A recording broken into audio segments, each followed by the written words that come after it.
Hola, ¿qué tal? Tras los inconvenientes de ayer para grabar en vivo nuestra exposición, hoy les voy a enviar una primera parte de esta exposición para que tengan una idea de los orígenes de la guerra de Troya a partir de la relación entre la diosa Afrodita y su incidencia en Helena de Esparta, que luego pasó a ser Helena de Troya. Ya algo hemos comentado. Bueno, nosotros se acuerdan que leímos el himno homérico a Afrodita, donde nos habla de su nacimiento en el mar y su llegada pasando por Citera, por eso se le dice Citerea, llegada a Chipre, donde sus damas, sus ninfas, las horas, las gracias, la acicalan, la preparan toda, la perfuman, la producen para que vaya al Olimpo a presentarse. Sabemos allí la reacción de todos los dioses, que cada uno la quiere para sí. Es la admiración que despierta esta diosa, eso ya lo vimos.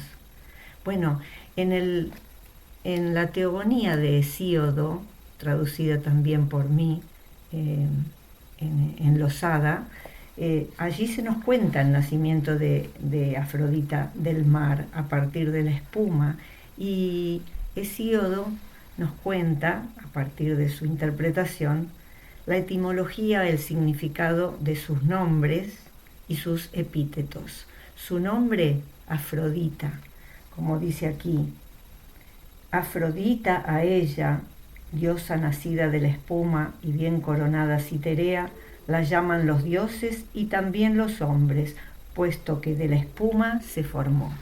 ¿Por qué? Porque afros significa espuma. Al menos podemos elucubrar la primera parte del nombre. Por allí, como ven, también les dije que uno de sus epítetos es Citerea, porque pasó por Citera rumbo a Chipre. Dice, además, Citerea porque se acercó a Citera, otra isla del Mediterráneo. Y Ciprogenia, porque nació en Chipre fuertemente batida por las aguas.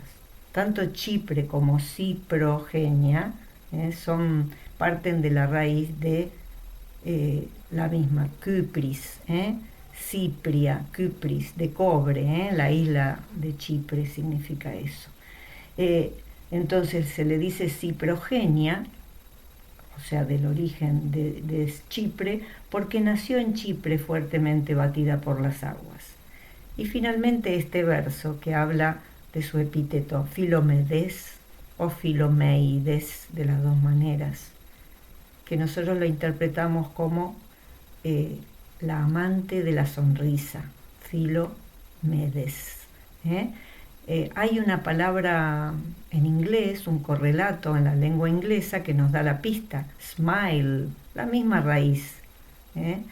Tiene otros sentidos también este epíteto, que es nacida de las partes de su padre, Urano, al ser mutilado por su hijo. Fíjense que su hijo, que es Crono, ¿no? En esa sucesión de dioses sucede una serie de hijos que matan a su padre para llegar al poder y vencer, de alguna manera, superar a su padre. En este caso, de esa espuma que se genera nace Afrodita. Pero nosotros nos quedamos con el Filomedes o Filomeides como amante de la sonrisa, porque ese es su atributo principal, acuérdense. Bueno, entonces tenemos aquí también la misma reflexión, los mismos elementos que habíamos leído en el himno homérico y también que habíamos leído, comentado en las bodas de Tetis y Peleo, porque ella, de alguna manera, con esa sonrisa, esa belleza natural, ese emerger del mar, cautiva a todos los dioses y también a los hombres. ¿Cómo cautiva a los hombres? A través de la mujer más bella, que es Afrodita, su alter ego. Entonces, lo que vamos a leer ahora, vamos a incorporar, es un pequeño texto, unos pequeños versos de la Ilíada. Fíjense que nos estamos manejando con textos muy antiguos, Hesíodo tiene nombre y apellido, ya se supone que utilizó la escritura, pero Homero, toda la Ilíada y la Odisea, hay una corriente a la que yo adhiero, que fue compuesta totalmente en forma oral por medio de fórmulas y temas. Entonces ahora, a través de la tradición, se fue perfeccionando, o no sabemos, ¿no? Pero cada uno tiene el criterio. Pero lo que sí sabemos es que se transcribió y a partir de allí ya quedó fija la escritura, el texto. Bueno, lo importante de la Ilíada, que yo les hablo de mito. Y entonces hoy, para terminar, luego de leer estos versos, vamos a tratar de distinguir, por lo menos en pocas palabras, estas dos nociones de las que ya estamos hablando, arquetipo y mito. Simplemente para que tengamos una idea clara y podamos seguir adelante. Bueno, lo que les voy a contar es bastante al principio de la Ilíada. Acuérdense que la Ilíada empieza con una disputa entre Aquiles y Agamenón. Están totalmente enojados. Aquiles, el héroe supremo de los griegos, de los aqueos, y Agamenón, el rey de reyes, el jefe de toda este grupo de hombres que ha ido hacia Troya a recuperar a Helena. Helena casada con el hermano de Agamenón, con Menelao, que también está allí, es uno de los reyes. Bueno, imagínense la tensión. Así empieza la Ilíada, ¿no? Con esta disputa entre estos dos hombres. Luego de que pasamos a ver todo el despliegue del ejército de un lado y de otro, la descripción, en el canto tercero se la ve a Helena en su habitación, ¿en dónde está? ¿En qué habitación? Ella ya está en la Odisea, en la Ilíada han pasado ya 10 años de la guerra, nos cuenta Homero, y ella ya está con Paris. Paris ha ido a raptarla. Esa es otra historia, la vamos a hablar otro día. La ha traído a Troya. De eso se encargó Afrodita cuando se lo propuso. Elegime a mí. ¿Por qué me vas a elegir a mí? Porque soy la más hermosa y te voy a dar la mujer más hermosa. ¿Se acuerdan del video anterior? Bueno, él fue hasta Argos y la trajo con ella. Y según las fuentes, algunos dicen que ella fue raptada y otros dicen que también ella dio su consentimiento, que ella se enamoró de Paris. Bueno, en definitiva, durante toda la Ilíada ella se queja de sí misma, está avergonzada, se siente perra, se llama a sí mismo perra, se siente mal, ¿no? Por todo el lío que se armó luego de esto, ¿no? Fue el origen de la guerra, justamente, porque estas dos diosas que quedaron afuera de la elección en las bodas, Hera y Palas Atenea, fueron también las artífices de generar este conflicto entre griegos y troyanos. Hablando de artífices, de intervención, Helena está en su habitación. ¿Y qué está haciendo Helena? Está entretejiendo muchos trabajos, nos dice Homero. Todas las mujeres tejen en el mundo clásico, en el mito griego, pero especialmente ella está tejiendo, y se los digo literalmente, está tejiendo muchos trabajos que los troyanos y aqueos habían padecido, fíjense qué verbo utiliza, por ella, por mano de Ares, o sea, por la guerra. Ares es el dios de la guerra. Y entonces allí, en ese momento que ella está tejiendo, ella es la Moira, ¿se dan cuenta? Moira, en griego, parca para los latinos. Ella es la artífice del destino de estos hombres. Ella teje. Mientras ella teje, los hombres actúan, están guerreando. Fíjense la simbología enorme que hay en esta obra. Se pensaba que la mujer que estaba adentro en el Endon, de alguna manera entretejía, construía la vida de esa familia, mientras que el hombre era el que salía y luchaba. Bueno, Helena ahora está en esta familia, nueva, está con Paris, tiene a Príamo de suegro, a Hécuba de suegra, a varios cuñados, sobre todo Héctor, el que nos interesa es Héctor, el héroe principal de los troyanos, mortal, por cierto. Bueno, pero lo importante de Helena es que está entretejiendo y de repente se le aparece la diosa mensajera de los dioses, que es Iris. Se le aparece con una forma como se suelen aparecer los dioses, nunca se presentan directamente, salvo Afrodita con ella. Afrodita sí se le presenta directamente, pero causan tanto temor que en general se presentan camuflados, como pasa en nuestros sueños, ¿no? Con el aspecto de una anciana cardadora que trabajaba con ella y era muy querida por ella en Argos. Se le aparece y le dice: vení conmigo, vamos a ir a las murallas para que veas a tu anterior marido y a sus compañeros. Y entonces ella se desespera, se pone un velo blanco inmaculado y ahí va. ¿Con quiénes se encuentra? ¿Qué es lo que vamos a leer hoy? Se encuentra con los ancianos que forman el consejo de Príamo. Príamo está allí observando la guerra, con mucho dolor, ¿no? Con mucho sufrimiento, están observando el combate. Ahora es un momento en el que su primer marido y su actual marido, o sea, Menelao y Paris, se van a enfrentar en un duelo para dirimir directamente quién se queda con ella y con los tesoros. Bueno, cuando ella llega, lo que yo les quiero contar es eso, lo que despierta en esos ancianos, lo mismo que despertaba Afrodita en las lecturas anteriores. Dice así: así estaban sentados en la torre los ancianos. Cuando vieron a Helena, que hacia ellos se encaminaba, se dijeron unos a otros, hablando bajito, estas aladas palabras. Acuérdense, las palabras son aladas, tienen alitas, porque son orales. Es un epíteto de las palabras. ¿Qué decían estos viejitos unos a otros? No es reprensible que troyanos y aqueos de hermosas grebas padezcan largos años por tal mujer, porque terriblemente se parece su semblante al de las diosas inmortales. ¿Se dan cuenta? Directamente la definen como una diosa por su belleza.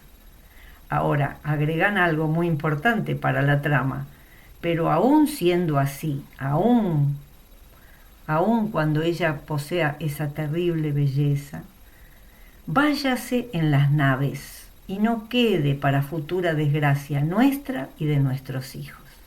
O sea, ellos ven la consecuencia de la presencia de ella aquí, la desgracia, el deterioro, la pérdida, lo que va a pasar finalmente. Así hablaban. Príamo, que estaba al lado, la llamó y le dijo: ven acá, hija querida, Príamo, su suegro, el rey de Troya, no es nada más ni nada menos. Siéntate a mi lado para que veas a tu anterior marido y a sus parientes y amigos. Porque a ti no te considero culpable. Fíjense la visión del rey. A ti no te considero culpable, sino a los dioses que promovieron contra nosotros la luctuosa guerra de los aqueos. Y me digas cómo se llama aquel hombre, aquel otro, etc. Así sigue. Ella le va a ir describiendo a los distintos varones de la lucha, de la contienda. ¿Se dan cuenta? El mismo rey no la considera culpable. Son los dioses. Acá se incorpora de nuevo la incidencia de los dioses. Como les dije, Iris, además de llevarla, acompañarla hasta las murallas, también le infunde dulce deseo de su anterior marido. Y ella allí, además de quejarse y llorar y sufrir, ay, ¿por qué vine?, etcétera, etcétera, también en un hermoso y complicado de comprender relato, ella le describe y le enumera a todos los grandes jefes, ¿no?, del ejército griego, para que él los vaya conociendo. Resulta que ya pasaron 10 años, se supone que ya los conocía.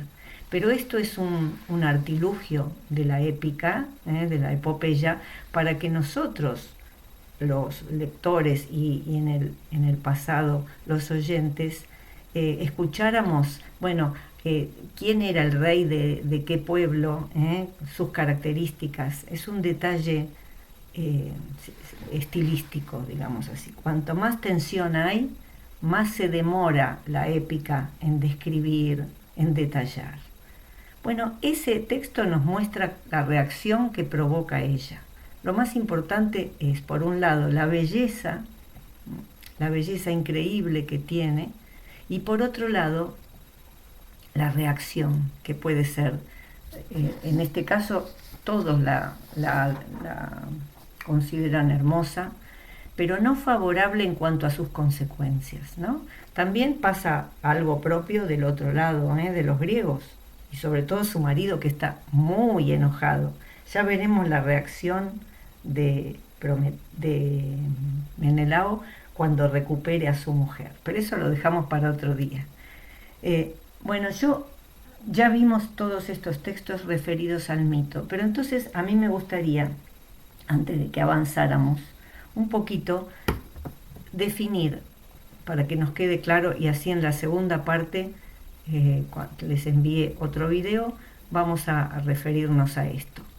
Primero, arquetipo. Arge, antiguo, arcaico, primordial, y tipos, bueno, tipo. Lo podemos simplemente definir, no vamos hoy a hablar del enfoque junguiano por ahora, simplemente lo podemos definir como un modelo, sobre todo el arquetipo literario, que es el que nos interesa a nosotros. Es un modelo de personaje fácilmente identificable, con características claras.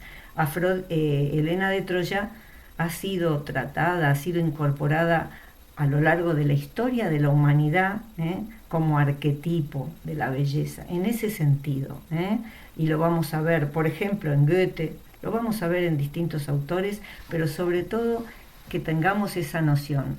Representa justamente, sus características son muy familiares para todos nosotros y para todas las culturas. Otro de los detalles que les quiero decir es que también el arquetipo puede ser una situación, por ejemplo, una situación también fácilmente comprendida. Por ejemplo, la encrucijada. En todos los pueblos, en todos los tiempos, una encrucijada siempre es un dilema, decidir para qué lado voy. Nos recordamos, por ejemplo, la encrucijada de Edipo, el mito de Edipo. ¿Se acuerdan? Cuando él, sin saberlo, aparentemente en forma inconsciente, por eso es el modelo que utiliza Freud para su teoría, ¿no? Y su práctica, Edipo en una encrucijada finalmente mata a su padre verdadero, a Layo. O sea, siempre se cumple el destino, de una u otra manera. Eso es lo que prueba el mito. Bueno, entonces, arquetipos ya está, fácilmente reconocibles. Personajes, en la literatura vamos a hablar por ahora, ¿no? Personajes y también situaciones arquetípicas. Ahora, ¿qué podemos decir de mito? Podemos decir que está muy cerca de la palabra misterio. ¿Por qué? Porque misterio, que ustedes saben lo que es misterio, es algo oculto, viene del verbo myo. Mythos también parece que está vinculado con el mismo verbo, que significa tapar, ocultar, cerrar los ojos. El misterio era un ritual antiguo, no había que contarles a los demás todos los pasos del proceso, era muy secreto el misterio, y el mistes era aquel que participaba de ese misterio. Bueno, entre misterio y mito hay vinculación, porque ambos son, vamos a decir, patrimonio de la antigüedad, tanto los rituales como las historias míticas fundamentan, sostienen la tradición de los pueblos antiguos, cuando no había escritura. Podemos decir también de los mitos, simplemente para tener una idea, además de esta etimología que es muy simple, esto del, vamos a decir, de lo no revelado o lo oculto, porque también el mito tiene una connotación negativa cuando se dice que es simplemente mentira. Sin embargo, el mito apunta a otro tipo de verdad, a una verdad eterna, que no se puede conocer solamente con la mente o no se puede expresar con conceptos lógicos, sino que se vive, como dicen los antropólogos, como dicen tantos estudiosos de los mitos y de las religiones, se vive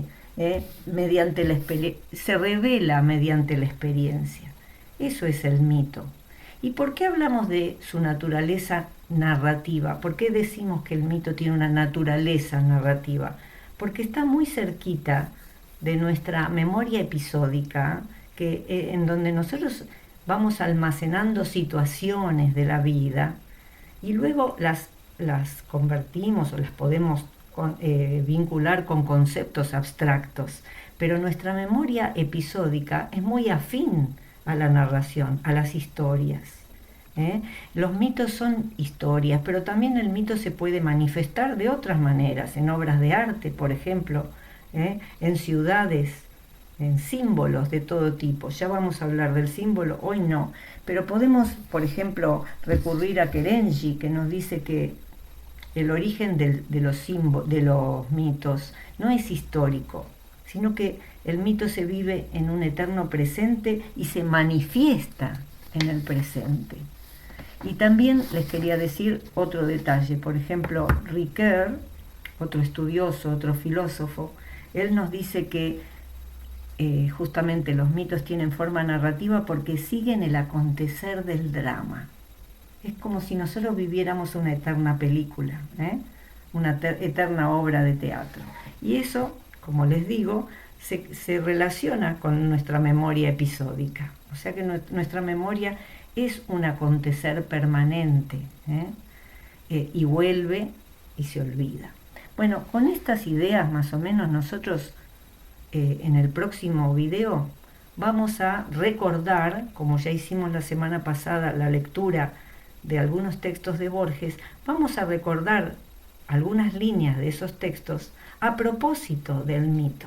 Vamos a hablar un poquito de esto y de, por supuesto, la figura Helena de Troya. Vamos a dar algunas explicaciones importantes.